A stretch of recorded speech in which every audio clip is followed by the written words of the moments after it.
Hello everyone, it's Mary. Welcome back to the channel. We are here for another design team project for Not Too Shabby. Mary10 is your coupon code for 10% off the store. If you just type that in when you see a coupon code pop up, and you'll get 10% off. Here I am going to play with this super duper cute owl set. This is a Not Too Shabby set, part of their line. And here are all the images. Super cute. Lots of little fun birds, and then some branches and a little house, and it's just a lot of fun. So we're going to be playing with that today. As you'll notice, the lighting is still very poor. I am on the road still in the video, not now. In reality, I'm at home. But you're going to see 3 total videos of me on the road. And what's good about that is I'm showing you how I was able to take enough supplies, not too much, but enough to make actual full cards. You really only need a cardstock piece, you need coloring medium, and if you want to do any embellishing. So I'm going to show you how I put together another card using a different stamp set. I am still going to be using my Ohuhu alcohol markers because I did just bring one type of marker with me on the trip. That was it. That was my main coloring medium. And then I had my Gansai Tambi watercolors, and I was going to be using that in a future video. The next one you see is going to be using that to color the images. But for now and for today's video, I'm going to be focusing on using just these markers. So I'm going to take you through the coloring process here. Feel free to skip if you do not want to watch the coloring, as always. But I'm going to talk a little bit about my trip out to Washington State and how I thought that went. And yeah, just kind of share some of those adventures with you.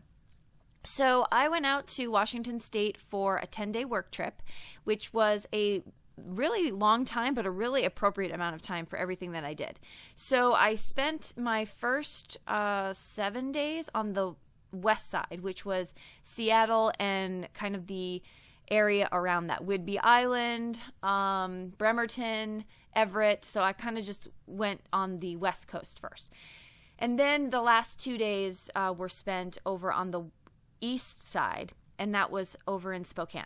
So I kind of got a good variance of Washington State, but I know there's a whole lot of state in between those two parts that I didn't get to explore. But I will tell you first impressions. I know it's the summer, so I know people are going to say it's the perfect time to visit there, and it really was. And that my sentiments might not be the same had it been the middle of winter. And I respect that. You know better than me, especially if you live there. I will tell you my first impressions, though, of August, Washington State, and it is amazing. It's perfect in my eyes. If you like the blazing heat, maybe Florida's more for you. But it was 65 degrees in the morning, and then by afternoon it was maybe 80, if it got up to that. You know, so most of the time it was just perfect weather. In the shade was beautiful no matter what time of day it was. I saw water everywhere I went. I got to drive a Coast Guard boat, which I don't know if you follow me on Instagram. You can head over there, and in the highlights section of my Instagram page, I have Washington on there, and you can see my trip in its entirety. Pretty much. I mean, you know, from what I posted. And I showed you food. I showed you views. It was so much fun, and it was really fun to document that too. But I just had a great time. Seattle is so much fun. I just felt like Seattle and I were kindred spirits because, come on, it's the coffee capital of the country. It just had this overcast, which I'm a rain gal. I know I'm one of those weird people that loves when it rains. So that was fun. It didn't rain the whole time though, which I think we got lucky. But yeah, I just really enjoyed it. And then, listen, don't even get me started on the food. Salmon out there is what salmon is supposed to taste like, is now what I know. It was just amazing. So all great things. I have a lot of great things to say about that. I saw Deception Pass. We drove over that, this really, really high up bridge over, again, you'll see the pictures there, but over beautiful water, like just water everywhere. It was gorgeous.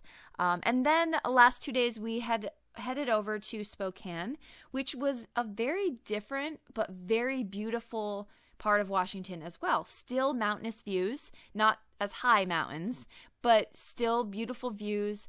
I found the city of Spokane to be right up my alley. It was just kind of cool, chill, relaxed from what I saw. So anyway, my experience out in Washington State was absolutely fantastic. I also had a great travel buddy, and we just had a really good time spending all that time together and bonding. So we were very fortunate about that. I think we laughed about that because we were together all day, every day, except for sleeping. And so you kind of have to, you hope you like the person you're with that whole time. So yeah, it was just a great time. Okay, so that was my Washington trip. Let's move on to, you saw me color up the images, fairly simple to do. And now I'm going to do a background here for my my card panel. So I'm going to do just a very soft background because my colors are really bold in my images. And so I want to make sure that the background is more subdued and just kind of hints at sort of like a sunset type of view. So the way I do that, I'm going to pull out this little plastic sheet I have here. I mentioned this in a video in the past. And sort of like the best travel thing I could bring, because it's maybe a 5x5 square of a cutting mat from the Dollar Tree. You buy the Dollar Tree cutting mats 2 to a pack, and they're like, I don't know, 11x14. And so I just cut it down, and it's so easy to travel with, and I can just watercolor on it. So I bring that with me, and I am mixing up some colors here and putting this on. Now, when this is going onto my sheet, I'm finding it to be very bold. It's not really what I'm looking for. So I'm going to show you how I fix that in a minute. But in the meantime, you can see me just laying down some color. Super big fan of the Gansai Tambi. I love that they're already in the pans, so that's a lot of fun. I really do like the Arteza watercolors as well. I don't have the pan set from Arteza, but I do have the tubes, and I think those are beautiful. They're just not very good to travel with because they're tubes, and I don't want to waste a lot of ink if I were to kind of squeeze those out. So you saw what I did there. I picked up that color with a paper towel, and that's going to release some of that boldness. Then I'm just going to go back in with a wet brush, and I am going to just kind of go back and forth with my brush, and that's going to soften that up. Plus, it's going to dry back a little bit when it's fully dried, and so there always is that you can fall back on. Okay, so we get that done, and then I'm going to pull out my paper trimmer here. You probably haven't seen this before in a video because this is my travel paper trimmer. I keep it just in case. I'm going to be on the road quite a bit, you know, here and there with my job, so I figured I would keep something that's, you know, it has a low profile. That one's a small one, and so I brought that to trim up the edges. And then I'm going to lay out where I would like my sentiment versus where I want my little images there. So I get that fixed the way I want it.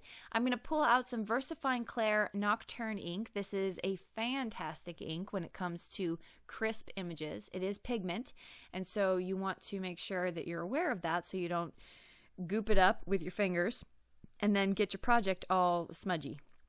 So just be careful with that. Then I'm just going to start putting down all of my images. Very simple. I'm going to use some glue for most of this. I think I used glue for the tree and one other thing. And I kind of wanted that bluebird. He looked like he was floating a bit above, kind of flying. So I put the yellow bird onto the actual branch, and then the bluebird's flying. And then right here, I don't actually show it for the video, but I am going to come back in the pictures and you'll see that I actually added a string because this house is going to be coming down from the branch. I'm going to pop up this yellow bird, and I do believe I pop up the bluebird as well. And so I'm just kind of making this a small scene. I cut down the card panel quite a bit because I'm just making a small scene. I didn't want too much space, and then it would look kind of off-centered. I'm going to use my Sakura Jelly Roll pen, the Stardust one, and I'm just going to add some really fun accent pieces, almost like you would with a white gel pen, except I'm using the Stardust. And in the close-up photos, you're going to see how that catches the light and really looks awesome when it shines. So you'll see that, like I said, in the close-up videos that are coming up. So that was it for that card. Like I said, in the photos, you're going to see I drew in a brown string-looking line to hold the house right there. I backed it on some brown cardstock, and then right here, you can see those highlight areas with that Jelly Roll pen. So that was a lot of fun to do. So that's it for the card. Thank you so much for stopping by, for hanging out with us. I'll list everything I used in the description box below. You know I love chatting it up with you, so comment below if you have any questions or comments, and we will see you all in the next video. Bye-bye. In case you missed episode 1 for the Crafting on the Road with Minimal Supplies, here is video 1, so you can check that out, and stay tuned for tomorrow's episode as well.